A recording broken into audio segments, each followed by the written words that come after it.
वन्दितु सौवसिद्धे ध्रुवमचलमनोवमं गदिं पत्ते वोच्छामि समयपाहुड मिनमोऽसुधकेवली बणिदम् नमः समयसाराय स्वानुभूत्या चकासते चिस्वभावाय भावाय सर्वभावांतरच्छिदे। अंतिम शासन नायक 1008 भगवान महावीर स्वामी की जय। द्वादशांग श्रुत देवी की जय। स्वाध्याय कक्ष संपेपर्यंत आम्हा सर्वांना चतुर्विध आहाराचा त्याग असणार आहे। समयसार ग्रंथ आपण बघतो आहे आणि निर्जराधिकारामध्ये 8 अंगांचं प्रकरण आमचं सुरू आहे। सम्यक दृष्टीच्या जीवनामध्ये 8 अंगांचं तो पालन करतो। प्रथमतः 8 अंगांमध्ये निशंकित अंग आचार्यांनी सांगायला सुरुवात केली। आणि निशंक का आहे तो? कोणत्याही प्रकारचं भय त्याच्या जीवनात नाही, कुठलीही आशंका नाही, वस्तुतत्वाचं त्याला समीचीन ज्ञान आहे आणि म्हणून त्याच्या जीवनात शंका नाही, तो निशंक आहे असं त्यांनी आचार्य कथन करत आहे। आणि हे सांगताना सांगितले की अरक्षा भय त्याच्या जीवनात नाही, त्याला अत्राण भय आम्ही असं दुसरंही नाव देऊ शकतो की माझा कोणी रक्षण करता दुसरा कोणी असू शकत नाहीये, आत्म्याची दुसऱ्यांकडून सुरक्षा केली जाऊ शकत नाही, अशा प्रकारचा हा भाव सम्यक दृष्टीच्या जीवनात असतो। आणि मिथ्या दृष्टी सदैव माझं रक्षण कोणीतरी करावं अशा भावनेत असतो। सतत त्याच्या अंतरंगामध्ये माझं काहीतरी होईल ही भीती त्याला भेडसावते आणि दुसऱ्यांनी माझी रक्षा करावी हा भाव त्याच्या जीवनात असतो।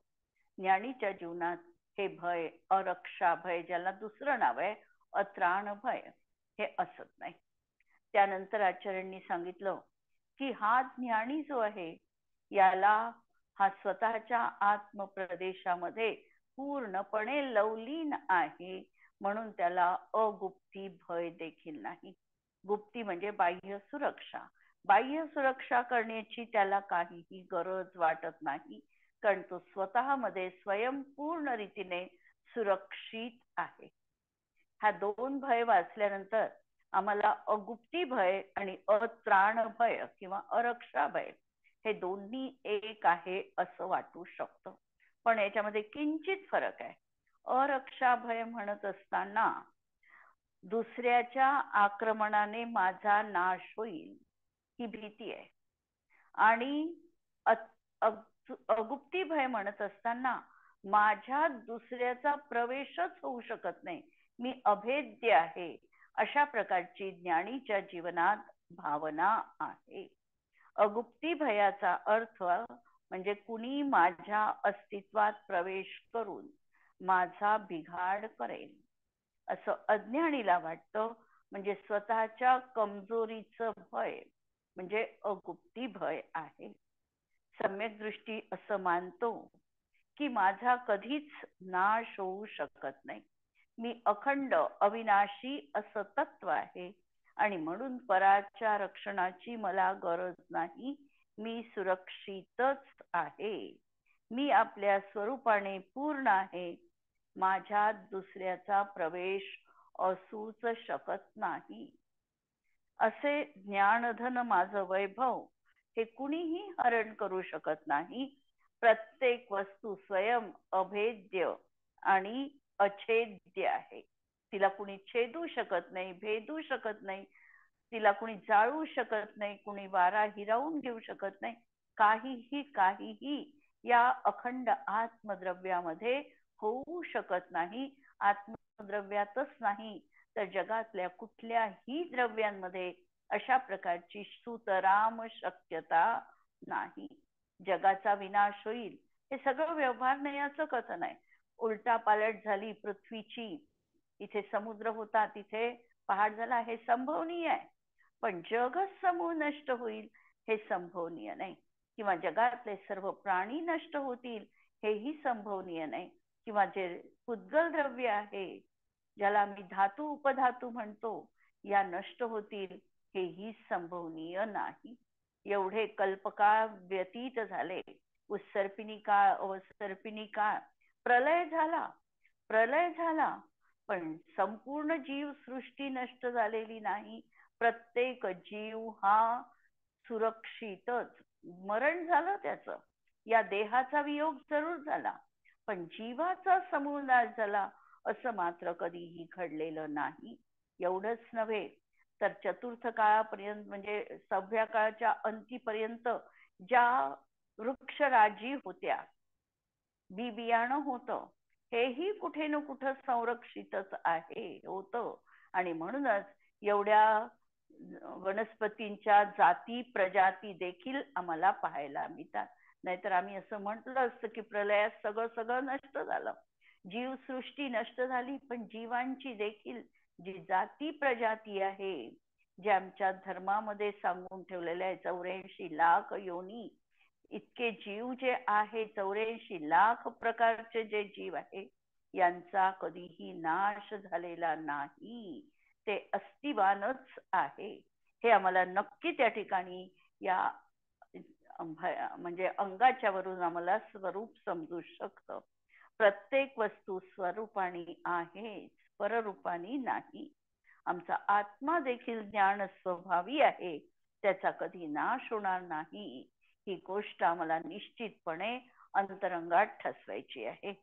ज्याप्रमाणे जंगलचा राजा सिंह हा निर्भय असतो, त्याप्रमाणे हा अनंत गुणांचा स्वामी हा देखील निर्भय आहे. सम्यक दृष्टी सदैव सदाकाल शुद्धतेचाच अनुभव घेतो याचा अर्थ उपयोगात्मक निरंतर आत्मद्रव्य राहील असं नाही, पण सम्यक्त्व जर त्याच्या जीवनात आहे तर लब्धी रूप तो स्वतःची प्रतीती, श्रद्धा, अभिप्राय तशा प्रकारचा निश्चित त्याच्या जीवनात असेलच.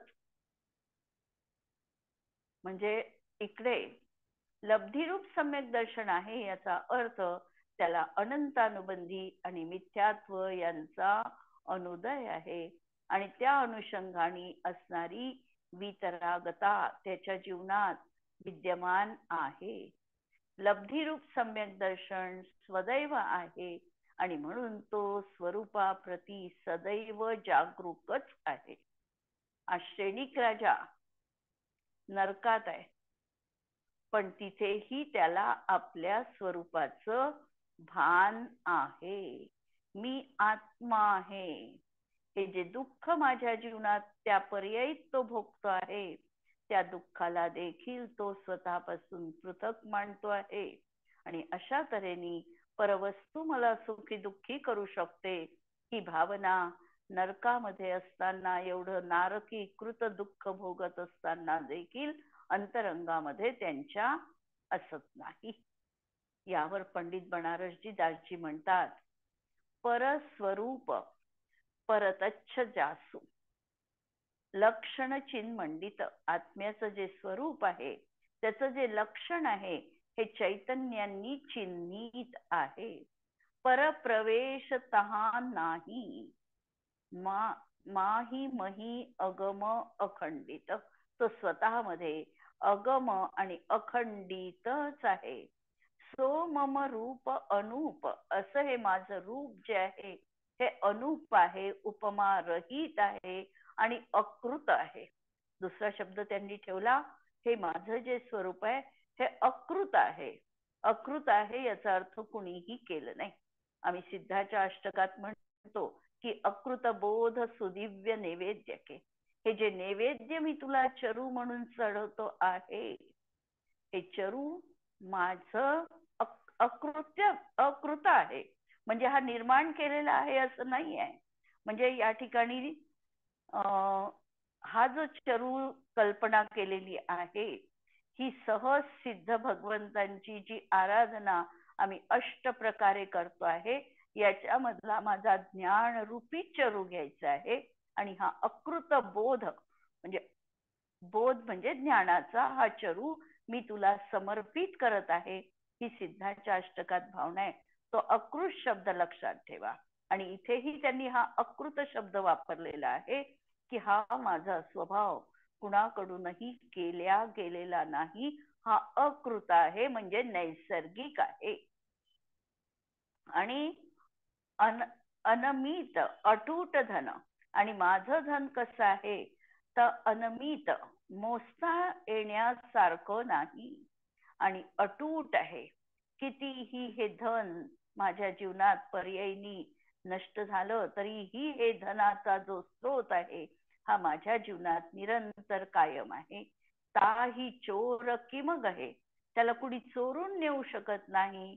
ठौर नाही लहे और जन, आणि तो दुसऱ्याला गम्य देखील असू शकत नाही. चितवंत एम धारी ध्यान, अशा प्रकारे चिंतवन मला करायचंय. धरी ध्यान जब तब अगुप्त भय उपसपित, आणि जसं जेव्हा मी असं चिंतन करेल तेव्हा माझं हे अगुप्ती भय उपशमित होणार आहे, नष्ट होणार आहे. जेव्हा मी माझ्या स्वरूपाला स्पर्शन करेल, माझ्या त्रिकाली ध्रुव आत्मतत्वाविषयी मी विचार करेल, तर माझ्या जीवनामध्ये मला भीती काहीच नाही. एक साधू आहे आणि हे साधू जंगलामध्ये निघालेले आहे. शिष्य आणि गुरु अशी जोडी चाललेली आहे.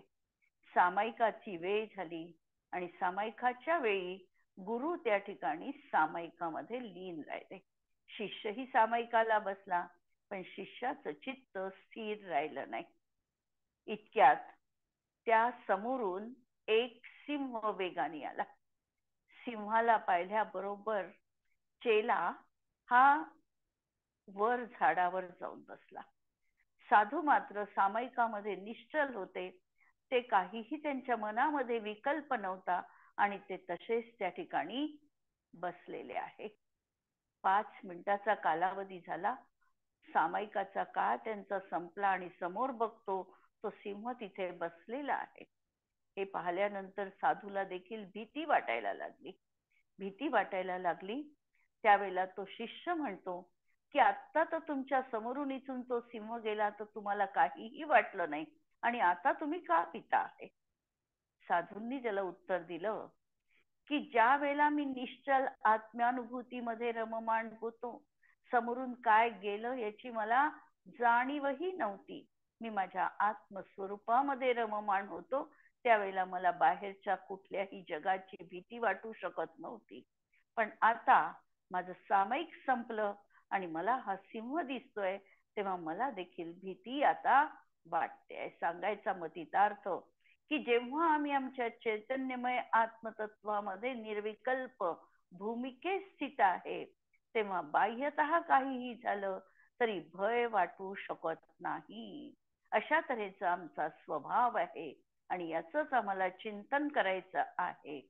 आणि म्हणून हे अगुप्त भय उपसमित आणि ज्ञानी निशंक निकलंक निज ज्ञान रूप निरवंत नित, आणि असा हा नित्य चैतन्य रूपाने त्या ठिकाणी स्वतःला अनुभवित आहे. आता हे कलश आम्ही बघतो आहे, यावरच उद्धरणही आम्ही बघितलेलं आहे. आता प्रश्न परत आमच्या मनामध्ये येतो की द्रव्य दृष्टीने हा जो विचार सांगितला हा तर ठीक आहे, पण जोपर्यंत हा जीव संसारी आहे, देह सहित आहे, तर याला देहाच्या वियोगाची पण चिंता भेडसावीत असेलच.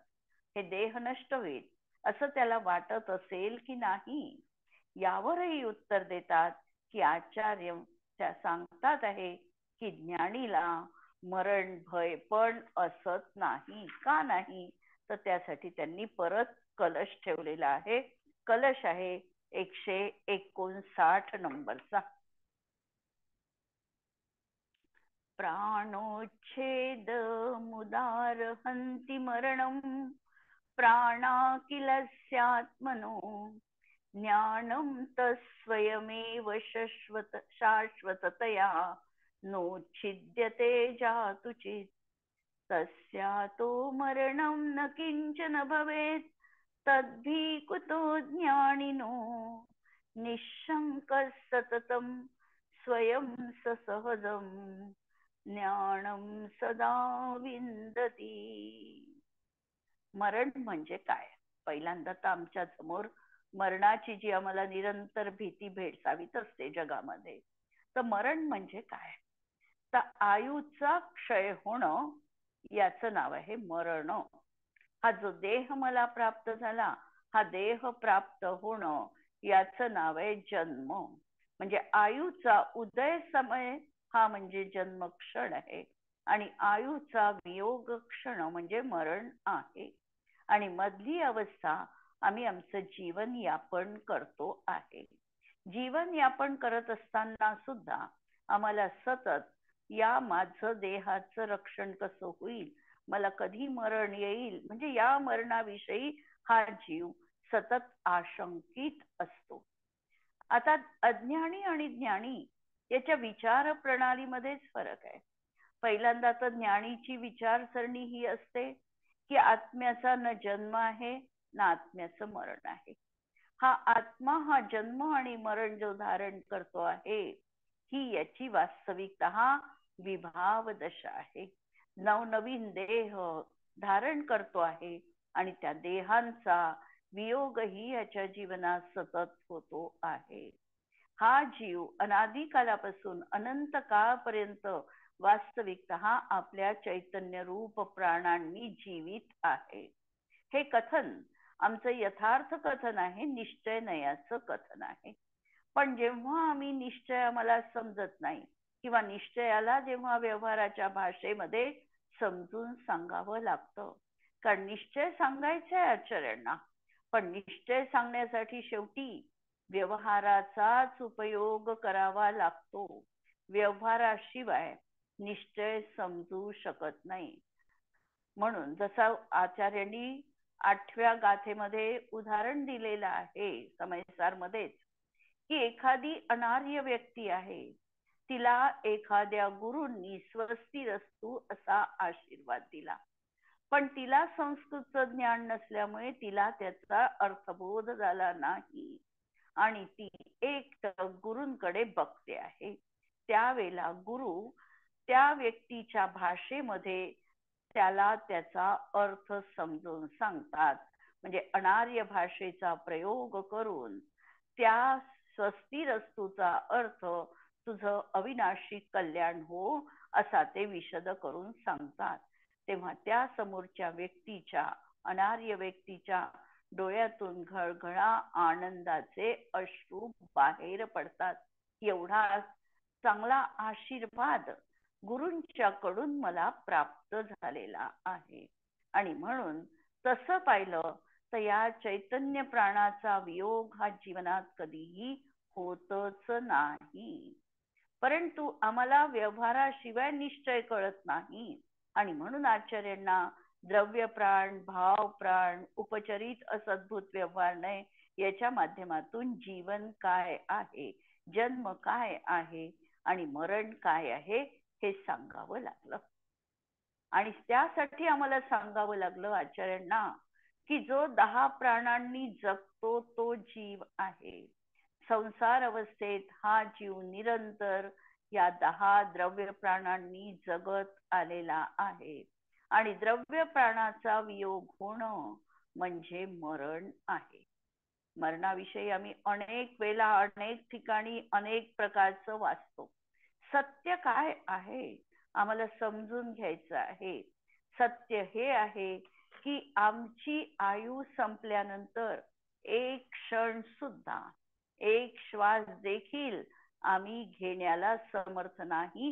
हा देह या ठिकाणी राहणार आहे, आणि हा जीव जो आहे हा नवीन पर्याय 3 समयामध्ये धारण करणार आहे. वस्तुस्थिती तर ही आहे, आणि हेच जे आहे याला व्यवहाराच्या भाषेमध्ये मरण असं म्हटलं जातं. आता ज्ञानी ही वस्तुस्थिती जाणतो. ही वस्तुस्थिती जाणत असल्यामुळे त्याला मरणाची देखील भीती असत नाही, कारण त्यांनी मनाशी एक पक्क निश्चित केलेला आहे. स्वतःच्या स्वरूपाबद्दल तो निशंक आहे की माझं चैतन्य तत्व जे आहे, या चैतन्य तत्वाचा कधीही वियोग होऊ शकत नाही. म्हणून तो निरंतर आपल्या चैतन्यामध्येच जगणार आहे. अनादी कालापासून सिद्ध पर्यायी सुद्धा या चैतन्य प्राणाचा वियोग होणार नाही. पुढे समयसार मध्ये 47 शक्ती येणार आहेत आणि या 47 शक्ती येणार असताना पहिली शक्ती जी सांगितली ती जीवत्व शक्ती सांगितली. आणि जीवत्व शक्तीमध्ये हेच सांगितलं की हा जीव कशाने जगतो याचा तू पहिल्यांदा निर्णय कर. व्यवहारात जे म्हणतो द्रव्य प्राणांनी जगतो हे आमचं म्हणणं व्यवहार अपेक्षेने आहे. निश्चयाने तर हा जीव फक्त चैतन्याने जगत आहे. भाव प्राणांनी जगतो हे क्षायोपक्षमिक कथनानुसार आम्ही परत म्हणतो की हा जीव भाव प्राणांनी जगतो. द्रव्य प्राण आम्हाला माहिती आहे शरीराश्रित प्राण आहे, हे जड प्राण आहे, मग आम्ही ते सोडून देऊ आणि आम्ही म्हणू की हा जीव चैतन्य भाव प्राणांनी जगतो. पण भाव प्राण म्हणजे तरी काय आहे? आमचे शेवटी अशुद्ध प्राण आहे. हा जीव क्षायोपक्षमिक ज्ञानाने जगतो, क्षायोपक्षमिक दर्शनाने जगतो, अशुद्धता पाहिली. हा अशुद्ध प्राण देखील आम्हाला नको आहे. व्यवहारात आम्ही मरण कशाला म्हणतो? त्या व्यक्तीचा श्वासोश्वास सुरू आहे का पहा. श्वासोश्वास बंद झाला की त्याचं मरण झालं असं म्हणतो. परंतु एक सत्य आणि अंतिम सत्य लक्षात घ्या, जे आगमामध्ये सांगितलेलं आहे त्या सत्याला इथे थोडं आपण पहा की हा जीव श्वासोश्वास कधी घेतो? ज्या वेळेला त्याची श्वासोश्वास पर्याप्ती पूर्ण होते त्यापासून याचा श्वासोश्वास सुरू होतो. 10 प्रकारचे प्राण आहे, त्यामध्ये 5 इंद्रिय, 3 बल, आयु आणि श्वासोश्वास. आयु प्रथम क्षणापासून सुरू आहे. म्हणजे उत्पाद वेळेच्या अपेक्षेने जर आम्ही बघितलं तर आयु ही जिथे मरण आहे तिथेच नवीन आयुचा उदय आहे. म्हणजे आम्ही म्हणतो की व्यक्तीचा मृत्यू कुठे होतो? आम्ही म्हणतो स्मशानात मृत्यू कोणत्याही व्यक्तीचा होत नाही, लक्षात घ्या. त्याच्या घरातच त्याचा मृत्यू आहे. म्हणजे वास्तविकतः त्याला आम्ही एका दृष्टीने घर आहे, पण तेच कसं आहे, त्याच्या मृत्यूचं देखील ते ठिकाण आहे. कारण मनुष्य आयुचा व्यय याचाच अर्थ दुसऱ्या आयुचा उत्पाद आहे. म्हणजे नवीन आयुचा उत्पाद होणं म्हणजेच पूर्व आयुचा व्यय होणं. आयुचा उदय सुरू झाला, नवीन आयुचा उदय सुरू झाला.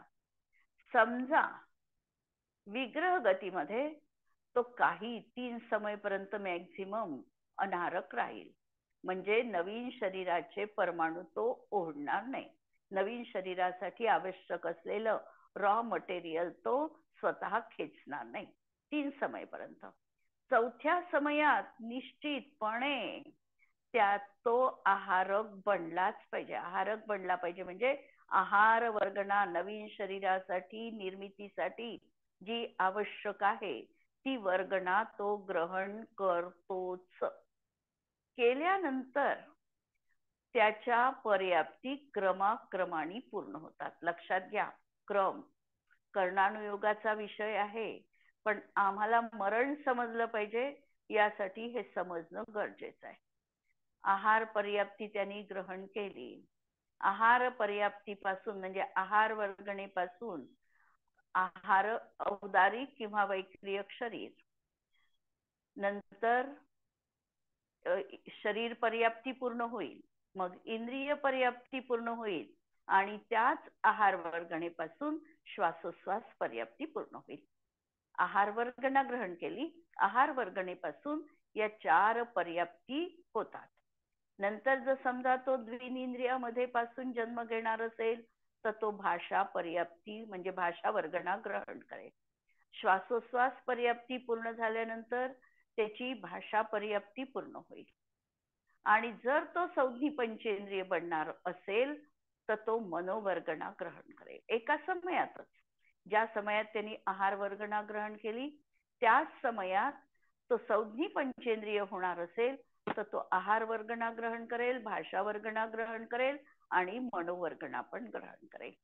आणि हे ग्रहण केल्यानंतर सर्वप्रथम आहार पर्याप्ती पूर्ण होईल, मग शरीर पर्याप्ती पूर्ण होईल, मग इंद्रिय पर्याप्ती पूर्ण होईल आणि मग चौथ्या नंबरवर श्वासोश्वास पर्याप्ती पूर्ण होईल.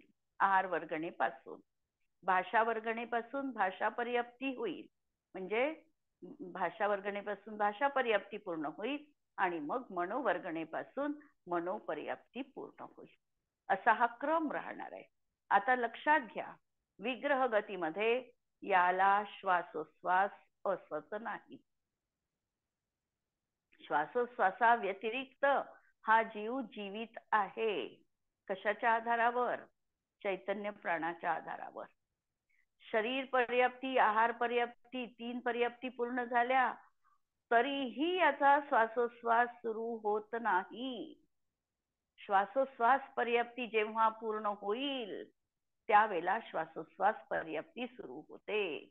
म्हणजे श्वासोश्वासा व्यतिरिक्त एका भवासाठी हा एवढे समयपर्यंत विदाऊट श्वासोश्वास राहू शकतो, जीवित आहे. कारण हा श्वासोश्वासाने जीवन जगतच नाही. हा जीवन जो जगतो तो आपल्या चैतन्य प्राणाने जगतो. हे तर एका भवाचं मी सांगितलं. थोडा विषय आपल्याला कठीण वाटत असेल पण इंटरेस्टिंग आहे आणि आपल्या चिंतनासाठी एक नवीन विषय आम्ही बघू शकतो. या ठिकाणी आमचा हा जो जीवन आहे हे समजा लब्ध पर्याप्तक जीवाचं आम्हाला मिळालं. लब्ध पर्याप्तक याचा अर्थ शरीर पर्याप्ती पूर्ण होण्याच्या पूर्वीच आयुष संपणं, परत मरण येणं, नवीन देह धारण करणं, असे आम्ही हे क्षुद्रभव, याला म्हणतात क्षुद्रभव.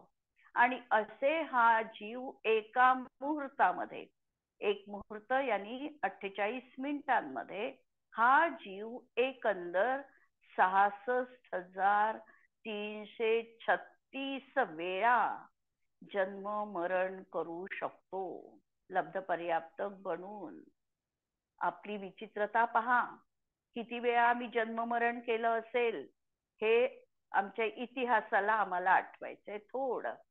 हा इतिहास जर आम्हाला लक्षात आला तर आम्हाला मनुष्य भवाची सार्थकता कळू शकते.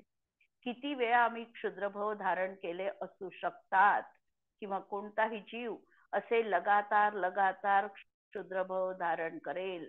48 मिनिटांमध्ये तो 66,336 वेळा जन्म मरण धारण करू शकतो. अपर्याप्तकच राहतो म्हणजे लब्ध पर्याप्तकच असतो. लब्ध पर्याप्तक असल्यामुळे त्याची एकही पर्याप्ती पूर्ण होत नाही, म्हणजे त्याची श्वासोश्वास पर्याप्ती पण पूर्ण होत नाही आणि त्याला श्वासोश्वास पण घेत नाही. आणि तरीही तो इतका काळपर्यंत जीवित आहे. हे मी एवढ्यासाठी सांगितलं की हा वास्तविकतः कर्णानुयोगाचा विषय आहे. इथे मरणासाठी सांगण्याची इतकी डिटेलमध्ये गरज नाही, पण आम्हाला चिंतन कसं करायचंय आमच्या जीवनात. आम्ही जे वर पाहतो आणि आम्ही आमच्या जीवनाला अगदी खूप आम्ही असं सहज घेतो की आम्हाला हे अगदी असं वाटतं की विनासायास प्राप्त झालेलं आहे. असं नाही आहे. यासाठी आम्हाला कितीतरी वेळा जन्म मरण असे धारण करून ही एवढी चांगली पर्याय आज आम्हाला प्राप्त झालेली आहे. ज्ञानीच्या जीवनात हा विचार सतत आहे मरणाविषयीचा, की असं अनंत वेळा मी जन्म मरण धारण केलेलं आहे, हे दुःख मी अनंत वेळा सोसलेलं आहे आणि हे खरं माझं जीवनच नाही आहे. हे तर फक्त मृत्यूचा एक सिलसिला आहे. जिवंत माझं चैतन्य हे माझं जीवन आहे आणि त्याची मला आज जाणीव या भवामध्ये झालेली आहे. हा भव माझ्यासाठी एक उत्कृष्ट भव झालेला आहे. ही जी काही माझी पर्याय आहे, हा जो माझा असा निरंतर आत्मचिंतनासाठी असलेला भाव जो आहे, हा भाव आज तागायत पर्यंत माझ्या जीवनात मला अनुभवता आला नाही. परत थोडं वेगळं एक चिंतन देते की आम्ही भक्तांबर तर सगळ्याच जणी म्हणतो, आणि भक्तांबर म्हणत असताना एक श्लोक आठवा. स्त्रीणाम शतानि शतशो जनयन्ति पुत्रान् नान्यासुतं त्वदुपमं जननी प्रसूता. साधा अर्थ पाहिला आम्ही तर तीर्थंकरांची माता स्वतःला धन्यता अनुभवते आहे, असा या श्लोकाचा साधा सरळ अर्थ आहे. पण याचा जर आम्ही अध्यात्म अर्थ शोधला या श्लोकाचा, तर त्याचा आम्हाला अध्यात्म अर्थ हा दिसतो की अनंत भावांपासून अनंत भाव माझ्या जीवनात उत्पन्न झाले, प्रसूत झाले. अनंत भावांना मी सृजन दिलं, मी जणू काही त्याला जन्म दिला. कोणते भाव झाले? शुभ अशुभ भाव, अशुद्ध भाव. पण हा जो शुद्ध भाव आहे, जो शुद्ध आत्म्याकडे झुकणारा, त्रिकाली आत्म्याचं वेदन करणारा जो भाव आहे, हा मात्र एखाद्याच वेळी माझ्या जीवनात उत्पन्न होऊ शकतो. पूर्व दिशा जशी चंद्रा सूर्याला धारण करायला समर्थ आहे, त्याप्रमाणे माझा आत्मा आत्ता कुठे या भावाला धारण करण्यासाठी, शुद्ध भावाला धारण करण्यासाठी समर्थ झाला. भक्तांबर या दृष्टीने अनुभवा आणि आम्हाला जाणीव होईल की काय त्या श्लोकाचा आध्यात्मिक अर्थ असू शकतो. ते केवळ चिंतनासाठी म्हणून मी ह्या दोन गोष्टी आज वेगळ्या दृष्टीने आपल्या समोर प्रस्तुत केलेले आहे. या ठिकाणी मरण भय आम्हाला बघायचं आहे, पण मला असं वाटते उद्याच्या याच्यामध्ये आपण मरण भयाविषयी बघू. उद्या म्हणजे परवाला आपण सोमवारी याविषयी बघूया. जिनवाणी के ज्ञान ते सूझे लोकालोक, सो जिनवाणी मस्तक नमो सदा देत हूँ घोक. नमो अरिहंताणम, नमो सिद्धाणम, नमो आयर्याणम, नमो उवच्छायाणम, नमो लोये सव्वसाहुणम. सर्वांना जय जिनेंद्र.